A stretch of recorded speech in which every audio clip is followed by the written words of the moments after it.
Greetings, fans. Match number 10 in ICC Champions Trophy down. Afghanistan versus Australia. And Australia have cruised through to the semifinals of another ICC tournament. We said it early in the tournament that Australians have ICC Championship DNA.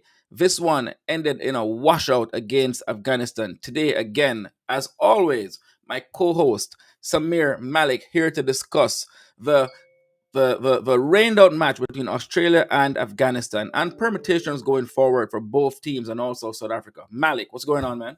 Hey, as expected, once again, hey, listen, I was very concerned about the weather yesterday. Remember, we were discussing it that, this was going to be affected. I think the ground staff at Lahore, Gaddafi Stadium, did a great job even to get this game going to begin with. Because remember, it was raining until like 9, 10 in the morning. Game started at 2 o'clock. I was surprised that no rain showed up, but then finally rain showed up and it was a downpour. And unfortunately, we were, cut short.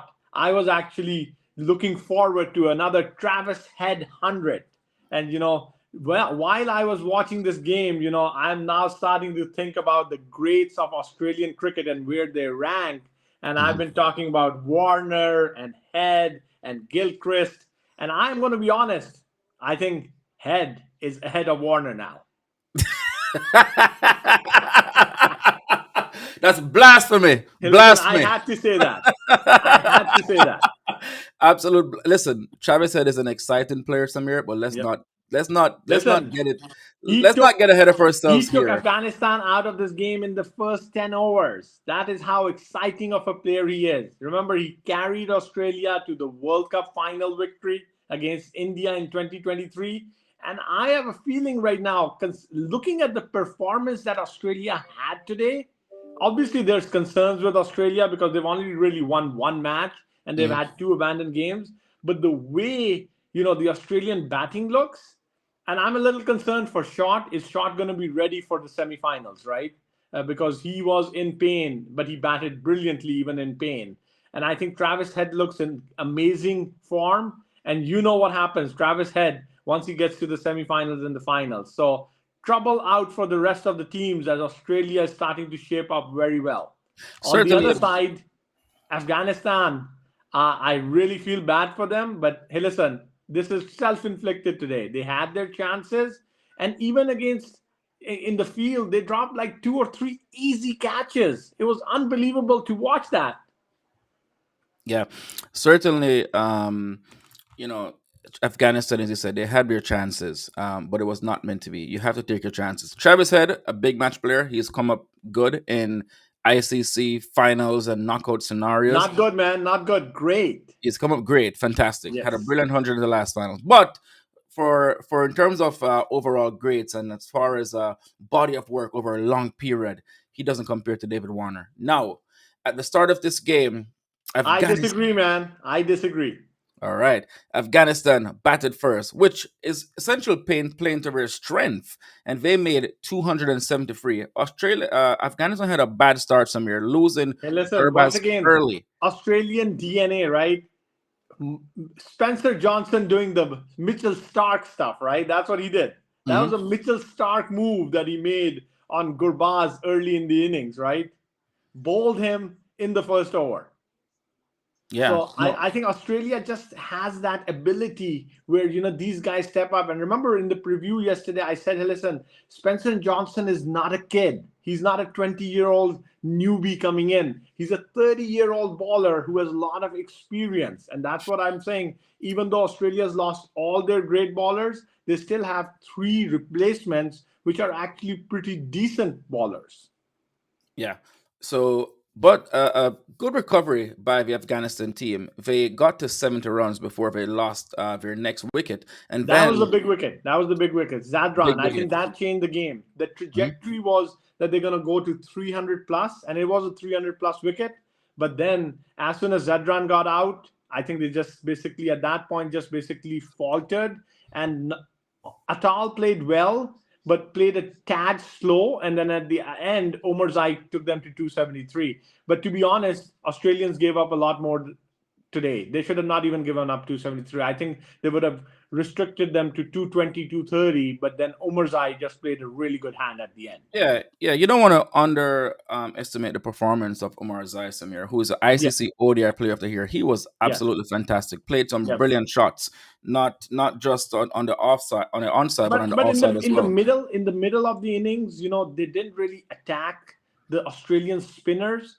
And at the end, Matthew Short was balling, and he balled like what 7 overs for 21. He's hurt, and he's balling 7 overs for 21. He was That looking was like just more Liferin. ridiculous. It was That was more just Liferin out there. Yeah, that was just, but it wasn't a spin pitch. This is not a spin pitch. This is good batting surface. I think Afghanistan once again showed that they have the capability, but in the big moments, I think they just falter. That's what it is. Ramat Shah got 12. Sequila Atal got 85, and Rashid Khan a little cameo 19 there at the end. Samir. Yes, hey, listen, Rashid Khan does well, but once again, I was shocked when he dropped that catch early in the innings. Once again, a simple catch and you dropping it. Hey, listen, once again, that's what causes you to, end up in the position. Obviously, hey, listen, it got rain abandoned, but the truth is, Australia was strolling to victory. I was honestly expecting that Australia would chase this 273 down probably in 30 overs Yeah. because the way Travis Head was batting and the way the ease with which Steve Smith was batting before rain intervened, I think they would have finished this off in 30. Yeah, certainly Australia were cruising. They were 109 for one when rain interrupted play in 12 overs, with Short getting 20. Injured Matthew Short really been sent out to just try to hit and get off to a start in the power play. Travis Head got to 59, but as Samir mentioned, not before he was dropped. Absolute soda, absolute fat Dorothy You by. don't. Hey, listen. You drop him, and the next ball goes for six. Right. That's what it is. Yeah. Hey, listen. I'm telling you right now. I know a lot of people are going to think this is controversial or blasphemy or whatever. I'm telling you right now. Travis Head, with the amount of innings that he's played for Australia already, which isn't a lot, right? Once again, remember Travis Head started over the last couple of years, right? He already has 72 ODIs, and he has 56 tests. But the last couple of years, he's really gotten into his own, right? And I'm telling you right now, this guy is probably the best ODI player at the top of the order at this point. I'm Oh, telling you, today there is no in in today's game. absolutely. And to be honest, I think he has eclipsed any performances that Warner had over his career.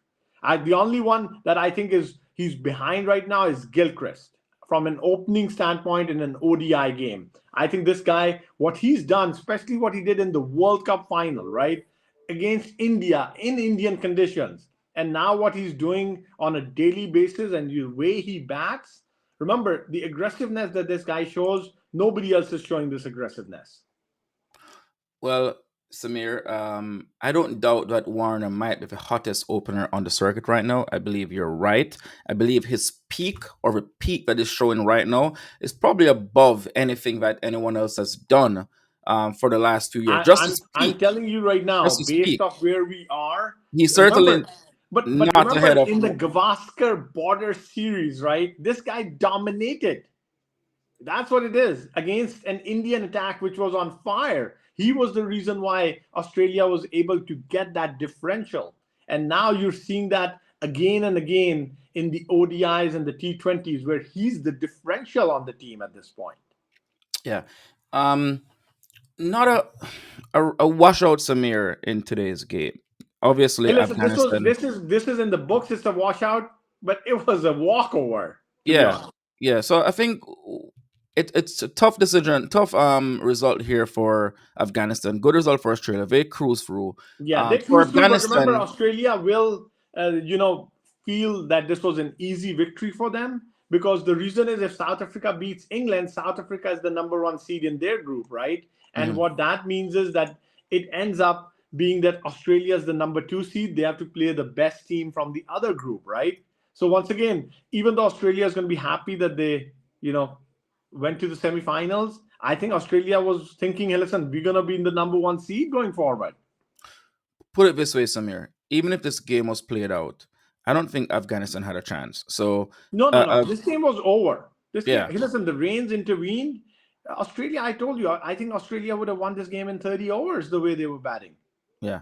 So the way it looks here, I mean, even if South Africa loses, there's a high possibility Afghanistan is still going to be out. Their net run rate Yes, is they're very out. poor for this game. I think the only way South Africa, um, you know, can't make this is if I think England scores like 300 something and gets South Africa out for like 100 and change, right? So it's not even possible.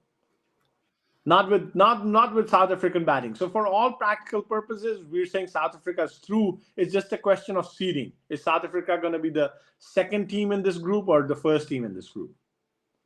Right. Same thing with New Zealand and India, right? Who's going to be the first seed? We'll know in the next couple of days. Remember, I think South Africa plays England tomorrow, right?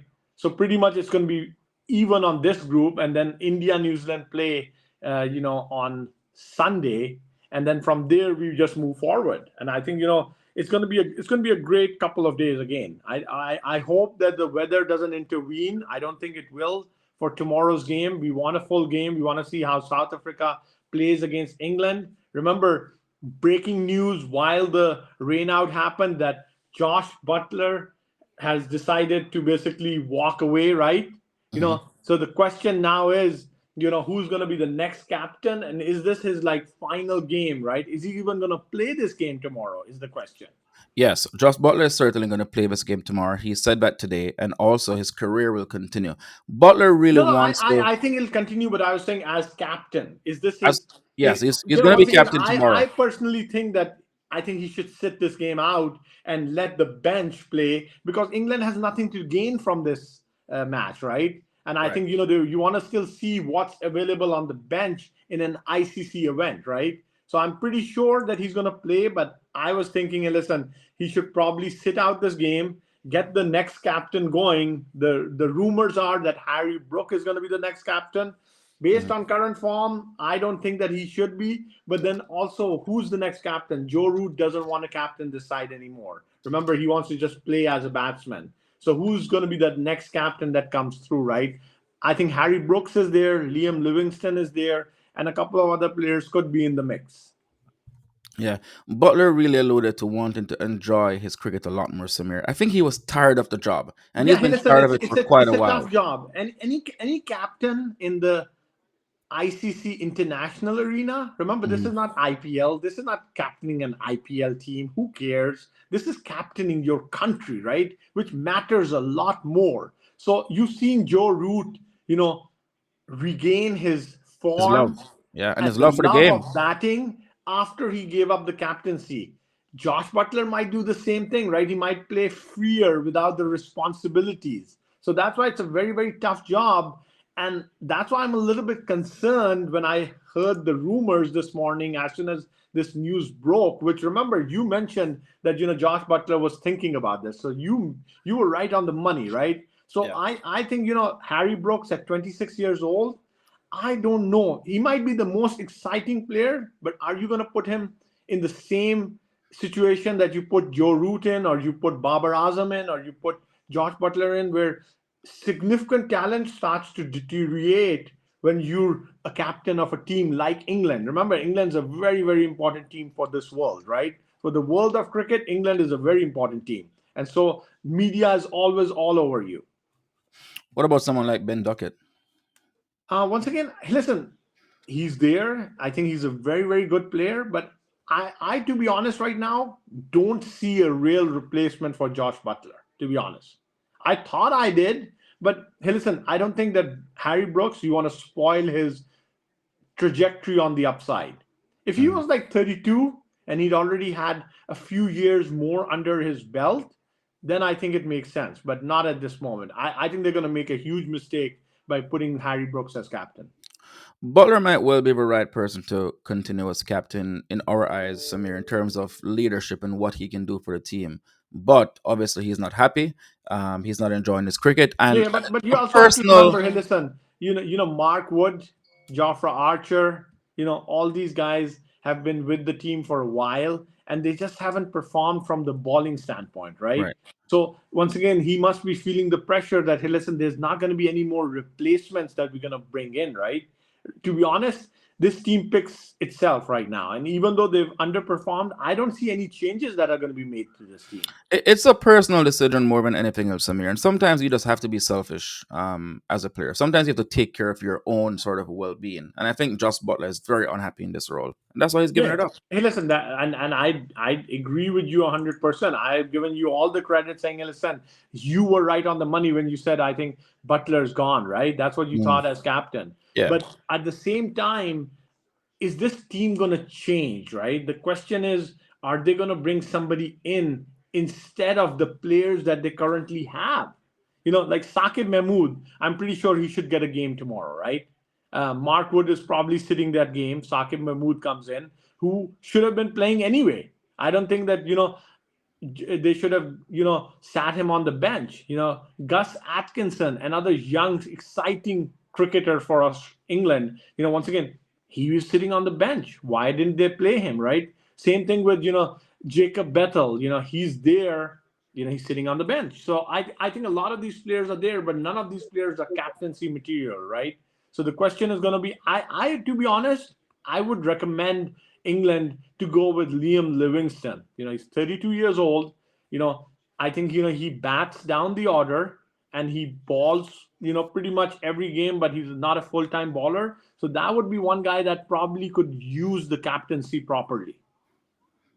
Is he really an ODI player, though? I feel like England has a bunch of guys that are really T20 players, Hey, Samir. listen, that's the problem. We've spoken about this, where all the countries right now in the cricketing world, they pick based off T20 performances. Remember, so once again, now that you have this pool, you got to go with the best in the pool, right? Butler was an easy choice, right? He was an automatic captaincy choice, especially after Ian Morgan and Ben Stokes, right? It was an easy choice. Now you don't have that choice anymore. Yeah. No, absolutely. It should be interesting which way England and Brendan McCullum goes. Obviously, they're going to need someone who really is of I'm not going to say similar mindset to Brendan McCullum, but someone who, because the coach and captain relationship is really, really Yeah, hey, important. listen, Harry Brooks probably is going to be the next captain, Yeah, but yeah. I strongly disagree. I think putting pressure on him, you've already seen that he's underperformed over the last few months after, getting the fame, right? That's what happens. You get a lot of runs, you score a lot of runs freely, and then all of a sudden you get into this funk because everybody's targeting you, because everybody knows you're going to come to bat. They have to be a best against you, right? That's what it is. Remember, when you're a champion batsman, the ballers are always wanting to get your wicket and they're going to try their best. Samir, former captain of England, Owen Morgan, after he resigned the captain, so Jos Buttler obviously was his deputy. When England played in the 2023 World Cup, Morgan made some comments and he was quite critical of the messaging coming from the England camp. The messaging, potentially, people are saying perhaps being a little bit critical of his former vice captain Butler. Do you think Morgan may have added to and may have actually undermined the captaincy of Jos Butler? No, no, no, not at all. Not at all. This has nothing to do with Ian Morgan. Okay, this has everything to do with the baseball that has been played by England, which sometimes has worked and sometimes hasn't. And once again, Brendan McCullum was a great batsman. And I don't think he's a great coach, to be honest. Once again, to be aggressive doesn't mean that you're a great coach. So I think that's the real situation. I like Brendan McCullum. I think he was a great batsman. England Okay. and Rob Key will not agree with that, Samir. Yeah, but I'm gonna tell you right now that, hey, listen, it's Tell me. backfired. It's Mhm. backfired. It's backfired in Test cricket. It's backfired in ODI cricket. McCullum hasn't really contributed anything to this English side. Just because you can score runs doesn't mean anything. You understand the point? There is always a time to score runs, and there's always a time to defend. Now, once again, I don't agree when teams score 22 runs in 10 overs, as you saw with Pakistan. I don't agree with that. But at the same time, you can't score 100 runs every 10 overs either, right? So I think what England has tried to do is play some very aggressive cricket without understanding what is required. And that's why, hey, listen, they've had a little bit of success. Don't get me wrong. But the success really came before 2000 and, 23, right? Remember, since 23, they've been poor. Are you calling McCollum a one-trick pony who's just saying play aggressive cricket and that's it? I think there's a problem there. I think there is a problem there. I think there's a huge problem there, and you've seen it. Hey, listen, when does a team score 300 twice in a Champions Trophy and still is on the outs? Mhm. Even with fast bowlers bowling 94 miles an hour, that other countries would be envious Once of, again, and that's a another great leg thing. spinner. Listen, there's no variety. There's no variety in that attack. You Mm. know, I think England's a very, very good side, and that's why I said I don't think that England is going to change many of their personnel, right? The 15 that played this Champions Trophy are probably the 15 that are automatically getting selected for the next series, right? Mm. So I don't think that there's many changes. Maybe you can bring in a player here, a player there to make the adjustment. I think Mark Woods is done with ODI cricket. I'm fully expecting that he is going to announce his retirement from ODIs and focus on T20s. Jofra Archer, another one that I think, once again, he can only ball 4 to 5 overs at full pace. And then when he comes back later on in the game, he's tired. He doesn't have the stamina and he's balling significantly less pace in the last few overs. So I think England will have to start looking at getting some players who can ball those long overs, right? Once again, 10 overs if you can't ball, and I think the same problem with some of the other teams like Pakistan, which I follow very closely. Haris Rauf, Afridi, Naseem Shah, they just can't ball 10 overs. They're If four you're over ballers. if you're expecting Mark Wood's ODI career to end, Samir, that says a lot about the English think tank and what they're doing because they gave Mark Wood a 3-year all-format contract last year. Yeah, and hey, listen, once again, there's nothing wrong in saying, hey, listen, we were He has wrong. 2 more years on his contract, Hey, listen, all-format contract. that's fine. But hey, listen, once again, forcing him to ball 10 overs every game might not be the way to go. He just can't ball 10 overs. He can ball six, he can ball five, he can ball four. He can't ball 10. Look, he Mm. gets hurt every time. And same with Jofra Archer, even though he's been healthy now recently. I wouldn't be surprised if Jofra Archer pulls up in the next game. Because hey, listen, these guys just cannot ball 10 overs. I'm telling you that right now. And the reason why they can't ball 10 overs because they haven't been playing test cricket. So when you're a test baller and you can ball 15 in a day, it's easier to ball 10 when you get to the ODI level. But they're going from the T20 level up to the ODI, and it's just not possible. You only ball 4 overs in T20s. Yeah.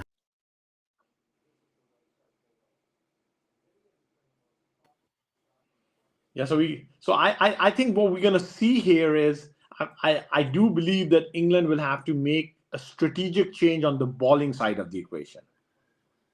Yeah, England certainly having some issues here.